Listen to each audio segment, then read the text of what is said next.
Ma hiya ma al-kaffah? Ano ang ma al-kaffah? Ang tinatawag na ma al-kaffah, ito ay harful zaidah, harf na dagdag, matatagpuan natin pagkatapos ng inna o alinman sa mga kapatid ni inna. Idha tasalat ma al-zaidatu bi inna wa akhawatiha, kapag nakarugtong ang ma al-kaffah o kaya ang ma az-zaidah sa inna o alinman sa kanyang mga kapatid, kaffatha anil amal, pinipigilan ng ma al-kaffah ang inna o alinman sa kanyang mga kapatid sa paggawa, bima'na sa pagmansub ng simono at sa pagmarfu ng panaguri. Wasahha dukhuluha ala al-jumlatil ismiyati wal fa'liyah. Pwedeng pumasok ang ma al-kaffah sa pangungusap na ismiya o kaya sa pangungusap na fa'liya. Wa u'riba ma ba'daha ala hasabi mawqi'ihi fil jumlah. At i'rabin pagkatapos ng ma al-kaffah, nakadepende kung ano ang kanyang kinalalagyan sa isang pangungusap. Ang halimbawa nito sa sinabi ni Allah, A'udzu billahi minasy syaithanir rajim. Bismillahirrahmanirrahim. Innamal mu'minuna ikhwah.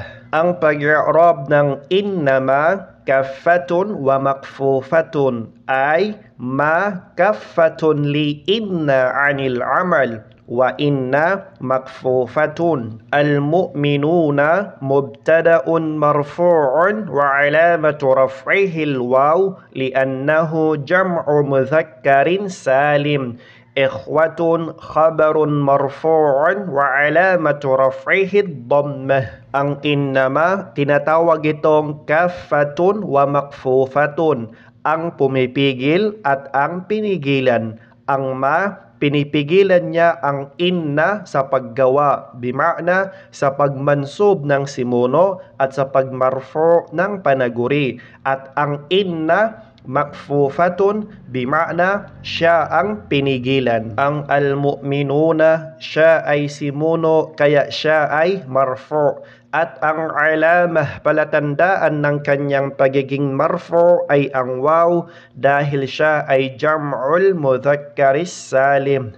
Ang ikhwatun, siya ay panaguri kaya siya ay marfu. At ang alamah, palatandaan ng kanyang pagiging marfu ay ang dhammah. Ang huling halimbawa sa sinabi ni Allah, Qala innama yataqabbalu Allahu minal muttaqin.